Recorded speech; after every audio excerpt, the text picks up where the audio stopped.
Bismillahirrahmanirrahim. Assalamualaikum warahmatullahi wabarakatuh.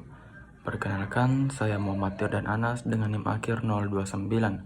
Di sini, saya akan sedikit membahas tentang pasar modal syariah dan pasar modal konvensional beserta produk-produknya. Yang pertama yaitu pengertian dari pasar modal syariah. Pasar modal syariah adalah segmen dari pasar modal konvensional yang mengoperasikan instrumen-instrumen keuangan berdasarkan prinsip-prinsip syariah.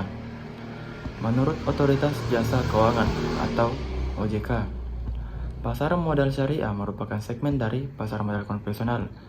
Pasar modal syariah mencakup instrumen keuangan seperti saham syariah, sukuk, reksadana syariah, dan produk keuangan syariah lainnya.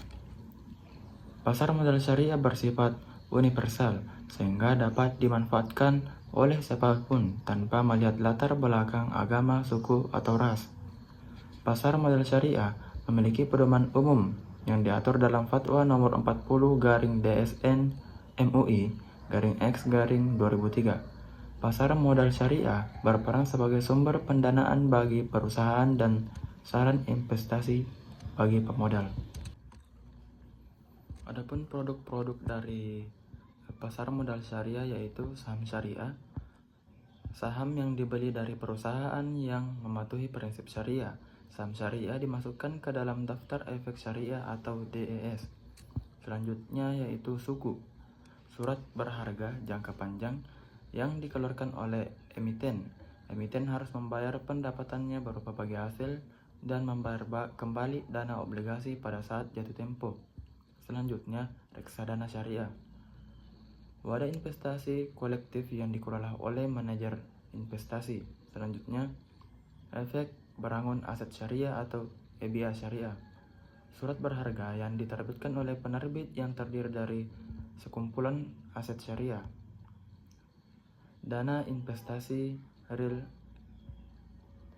estate syariah atau DIRE syariah, wadah yang digunakan untuk menghimpun dana dari pemodal untuk diinvestasikan pada aset real estate. Dan yang terakhir yaitu ETF syariah, reksadana yang unit pernyataannya dicatat dan ditransaksikan seperti saham syariah di bursa efek. Selanjutnya yaitu pasar modal konvensional, adalah kegiatan yang bersangkutan dengan penawaran umum dan perdagangan perusahaan publik yang berkaitan dengan efek yang diterbitkannya, serta lembaga dan profesi yang berkaitan dengan efek. Pengertian dalam undang-undang ini hanya menitik beratkan pada kegiatan dan para pelaku dari usaha pasar modal. Adapun produk dari pasar modal konvensional yang pertama yaitu saham, yaitu bukti kepemilikan seseorang atau badan atas suatu perusahaan. Keuntungan dari berinvestasi saham berupa capital gain dan dividen. Selanjutnya yaitu obligasi, yaitu surat utang yang diterbitkan dalam perusahaan atau pemerintah. Selanjutnya yaitu reksadana. Reksadana adalah wadah untuk menghimpun dana dari masyarakat yang dikelola oleh manajer investasi. Dana tersebut kemudian diinvestasikan ke dalam surat berharga seperti saham, obligasi, dan instrumen pasar uang. Selanjutnya yaitu ETF.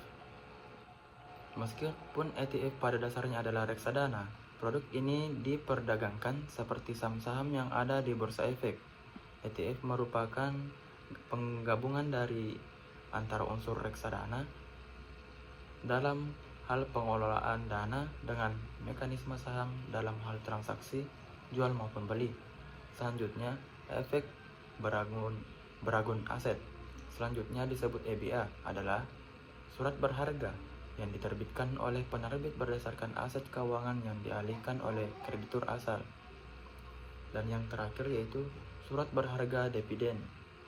Surat berharga derivatif adalah kontrak atau perjanjian yang nilainya terkait dengan kinerja aset lain yang disebut sebagai underlying asset. Derivatif merupakan turunan dari efek utama, baik yang bersifat penyertaan maupun utang. Itulah penjelasan sedikit dari saya tentang pasar modal syariah dan pasar modal konvensional. Lebih dan kurangnya mohon dimaafkan. Assalamualaikum warahmatullahi wabarakatuh.